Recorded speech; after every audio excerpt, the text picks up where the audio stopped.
Olá, eu sou a professora Fabiana Tramontina, de História da Arte, e hoje nós vamos falar de arte no Renascimento.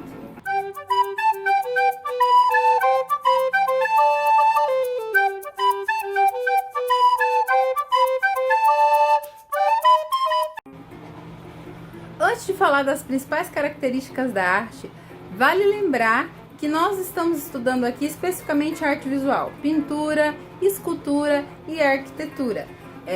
Também a música e a dança, elas são temas do período do Renascimento, mas hoje não vão encaixar no nosso tema de aula. Então vamos agora para as características principais da arte no Renascimento. A primeira é humanismo. De duas formas, é o homem como destaque da arte, né? Eles vão principalmente resgatar aquelas questões físicas do homem, de tentar deixar o homem mais parecido com o real possível, resgatando a antiguidade clássica e também trazendo um Deus mais humanizado, um Deus que se importa, que pensa no homem, que está próximo do homem. Um dos exemplos que a gente pode destacar aí de pintura humanista, voltando para esse lado de rosto humano de Deus, é a pintura de Michelangelo da Capela Sistina, a criação de Adão. Essa criação de Adão, ela é apenas, não é uma pintura, né, só uma tela, ela é uma pintura no teto que faz parte de uma série de outras pinturas lá da Capela Sistina. Dentro do humanismo a gente pode acrescentar, é claro, o antropocentrismo, né, as imagens destacando o homem como centro, como eu já falei.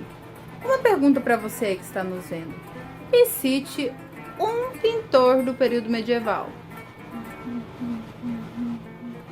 E aí, lembrou de algum? Conseguiu lembrar? Sabe por que não? Porque no período medieval os pintores eram anônimos. Como a Igreja Católica é quem pedia, solicitava essa arte, pagava por ela, a Igreja Católica acabava resgatando até, inclusive, o seu feito, o ato de ter, como se ela mesma tivesse feito a pintura, né? Então eram todos anônimos as pessoas. Mas no período do Renascimento, uma das características da arte é o individualismo, e ele vai se destacar de duas formas. A primeira é a capacidade aí do artista poder agora assinar a sua obra, dizer que foi ele que fez, né? Eles passam a assinar as pinturas, a assinar nas próprias esculturas. Por exemplo, o Michelangelo na La Pietà, ele assina o seu nome aqui, bem aqui numa faixa que ele coloca em Nossa Senhora, e tantos outros que todos eles vão assinando as suas obras. E essa individualidade também ela se dá através da não necessidade de fazer esculturas próximas, parecidas, por exemplo, uma com as outras.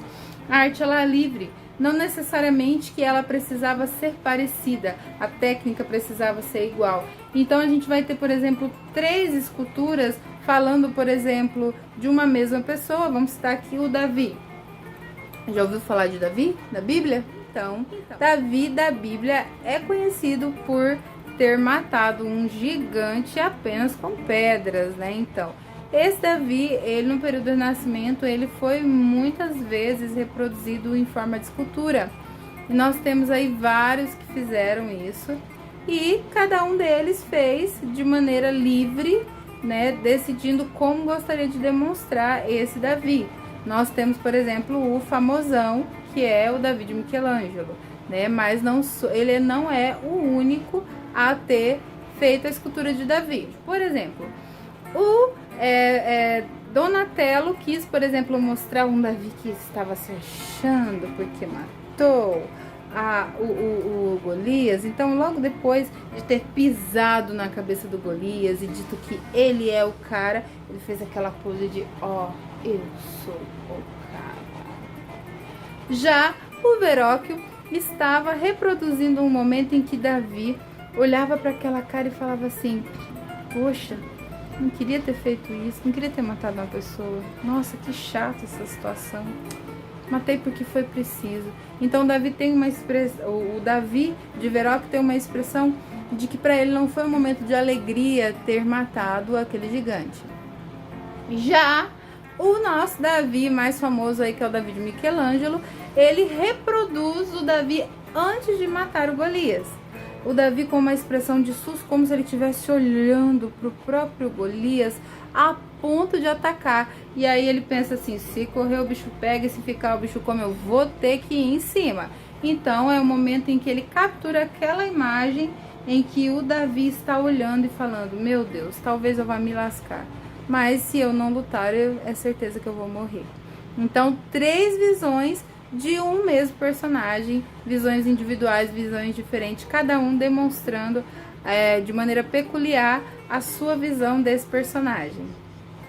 Uma coisa também que se destaca na arte do período do Renascimento é a busca da razão. Então tudo que se é feito em matéria de escultura, de pintura, de arquitetura é buscado o conhecimento, os detalhes, a proporcionalidade de cada tela. Então eles vão pesquisar para fazer, vão buscar lá na arte clássica aquilo que era feito, como que era feito e tentar aprimorar. Um dos grandes nomes que a gente pode citar aí com uma busca da razão, do estudo da proporcionalidade nas pinturas é Leonardo da Vinci. Ele estudava, fazia cálculos matemáticos para que a sua pintura fosse proporcional de acordo com a realidade, né? Então nós vamos ver a busca dele da profundidade, do tamanho da cabeça, ser proporcional ao tamanho do corpo, das pernas. Tanto é que ele faz um desenho fazendo um cálculo matemático da proporcionalidade do homem, que depois esse desenho ele fica sendo o símbolo da matemática, que é o homem vitruviano. Porém, Leonardo da Vinci, ele não faz isso apenas da sua cabeça, do seu entendimento, ele vai atrás da cultura clássica e ele resgata um estudo de Vitrúvios do período, lá do período antes de Cristo, né? De acordo com a proporcionalidade que o Vitrúvios buscava lá, o Leonardo da Vinci se aprofundou aqui. Então eles começam a trabalhar com aquilo que eles chamam de ponto de fuga, que é o desenho de um ponto, e a partir desse ponto eles fazem todo um cálculo matemático para você olhar na tela e parecer que aquilo tá profundo, tá longe, né? Nós vamos ver essa técnica sendo utilizada inclusive na Famosinha, sabe? Conhece a Famosinha? Isso. Qual que é a pintura mais famosa do mundo, gente? É a pequenininha Mona Lisa. Isso, a Mona Lisa, ela usou várias técnicas que foram achadas nesse período do Renascimento, por isso ela é tão famosa. Não tem nenhuma. Tem várias coisas que rodam em torno da Mona Lisa. Ai, mas a Mona Lisa, ela era o Leonardo da Vinci que foi pintado e porque ele era gay, ele queria ser mulher. Ah, o Leonardo da Vinci pintou uma mulher que era amante dele e ela era esposa do rei, por isso ninguém podia saber.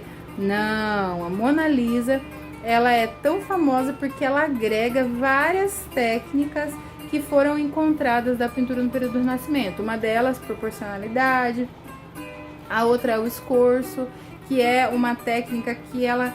É lógico que hoje em dia, para vocês, adolescentes aí que veem a gente falar disso, para vocês é muito simples, porque vocês estão acostumados com 3D, ir lá no cinema e quase pegar, sentir o cheiro das coisas. Mas para o período do Renascimento, por exemplo, o escorço era um tipo de atividade que parecia que ia projetar o desenho para fora da tela, né? Esse escorço ele foi utilizado nos olhos de Mona Lisa, tanto é que se você já viu algum filme que usa isso de ter a tela, né, e parece que o olho persegue, né? Eles usam muito isso nos filmes de terror. Então, essa técnica que é utilizada, tanto é que tem gente que fala que Mona Lisa dá medo, porque parece que aonde você vai, que a Mona Lisa está perseguindo. Mas é essa técnica chamada escorço. Eles também desenvolveram o uso da tinta a óleo. E a maravilhosa Mona Lisa, ela passou por esse processo da tinta a óleo, porém Leonardo da Vinci ainda estava aprendendo como utilizar e ele não esquentou da maneira que precisava a tinta e ela craquelou. Inclusive, os historiadores, os cientistas dizem que a Mona Lisa tinha sobrancelha, gente. Porém, essa sobrancelha, com o passar dos anos, ela craquelou e ela caiu. Então, hoje ela está ali maravilhosa, sem sobrancelha. Mas se fosse nesse período, né, a gente fazia aí uma rena, né, na sobrancelha, microblend, sobrancelha fio a fio, mas aí, né, como era no período do Renascimento, a Mona Lisa ficou sem sobrancelha. Para você entender melhor sobre a diferença, fazer esse paralelo aí entre a arte do período medieval e a arte do período do Renascimento, a gente vai fazer aí, mostrar alguns exemplos para você. Então podemos citar aí, por exemplo, as Três Graças, que era um clássico que já foi super pintado aí tanto pelos pintores do período medieval quanto do período do Renascimento. E aí a primeira que a gente pode ver é uma do período medieval, mais ou menos aí do século XIV. Podem observar aí as seriedades das Três Marias, né? Todas iguaizinhas ali, cabelo igual, roupa igual, corpo igual. Parece que elas foram reproduzidas em série, né? Então a despreocupação de mostrá-las como seres individuais, a despreocupação de estar proporcional ao real. Já Botticelli no Renascimento vai ressignificar essas três graças aí, ele vai fazer as três como seres individuais, cabelo diferente, corpo diferente, proporcionalidades, pode ver que elas estão em posição diferente, né? Vocês vão verificar também que ele dá um pouquinho aquela questão do hedonismo muito própria do Renascimento, a gente pode verificar isso, por exemplo, com a roupa, né? A roupa meio transparente, tipo, mostra, não mostra. E vai mostrar também a individualidade do corpo, de proporcionalidade, né? Ele reproduz elas assim, um tanto gordinhas, porque para o período era interessante que a mulher tivesse carne, né? Porque, segundo eles, a mulher seria a melhor reprodutora, né? Se ela tivesse uma carninha a mais. Oh, meu Deus, por que eu não nasci nesse período, galera? Fala sério. Beleza, então...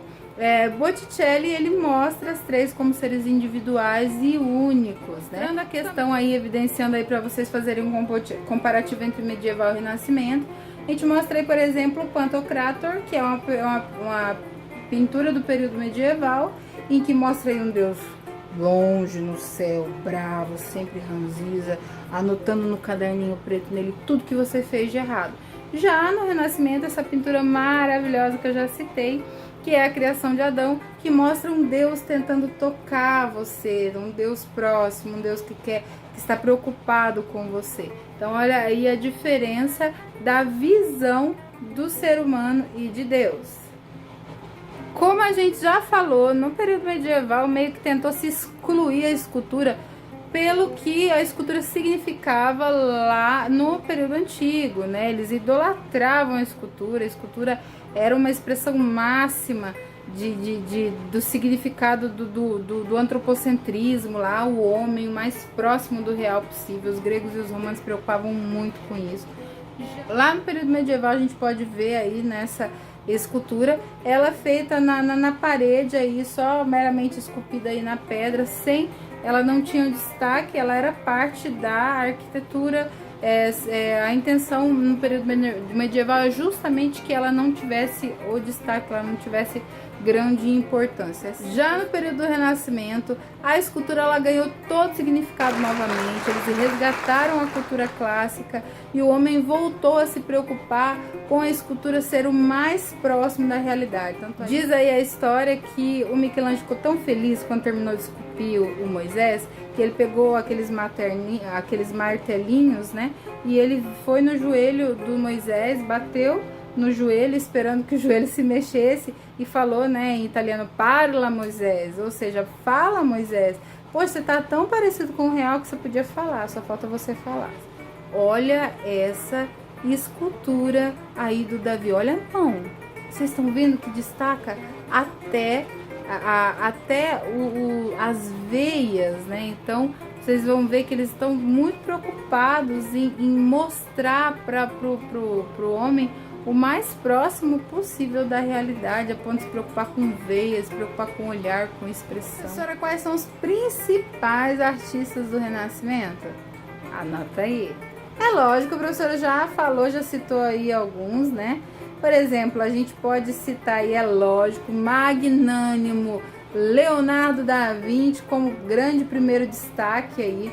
O Leonardo, além de pintor, ele também foi um estudioso. Quando ele morreu, ali no seu escritório foram achados diversos escritos, pensando em diversas coisas de maneiras diferentes, não só em arte. Então, o Leonardo era o cara. Além do Leonardo, nós temos o Michelangelo, maravilhoso. A gente pode citar aí uma série de trabalhos que ele fez, como eu já citei, Davi, a escultura de Davi, a escultura de Moisés. Mas Michelangelo não era só escultor, ele também era pintor. A principal obra de Michelangelo pintada foi a Capela Sistina, mas dizem que ele pintou apenas o teto, depois não conseguiu terminar, e assim, outros pintores fizeram um trabalho. A gente pode citar aí o próprio Botticelli, o Rafael Sanzio, como os que ajudaram a concluir aí a Capela Sistina como ela é. Para quem não sabe, a Capela Sistina é o local onde se fazem as reuniões do Vaticano para escolher o novo Papa. Já ouviu falar? Lá chamou a fumacinha preta, não achou o novo Papa. Saiu a fumacinha branca, o novo Papa foi escolhido. Então é nessa capela, e essa capela foi pintada pelo magnânimo, maravilhoso Michelangelo. Rafael Sanzio também é um dos grandes pintores do Renascimento. Ele ficou famoso porque ele pintou várias Madonas, vários retratos de Maria, com seu filho no colo. Já o escultor Donatello ficou famoso porque ele também fez várias esculturas do período, como por exemplo o próprio Davi também, e outras. Ei, peraí! Leonardo, Michelangelo, Rafael, Donatello, isso não te lembra algo, não?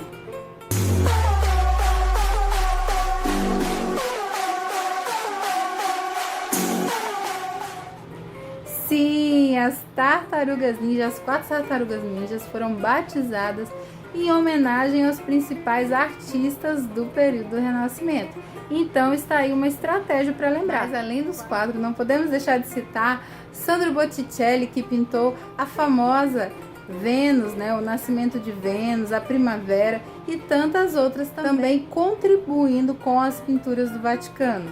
E para concluir, vale lembrar que quando se fala em pintura e escultura de Renascimento, se dá foco na proporcionalidade, na preocupação que eles tinham em fazer tudo o mais proporcional possível.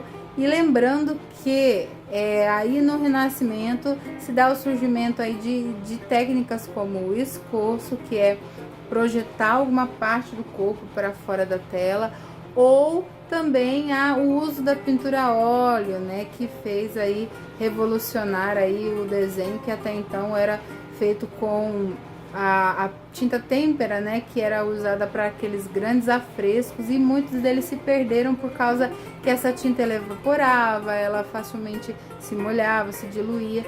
Então foi um verdadeiro avanço na parte principalmente da pintura.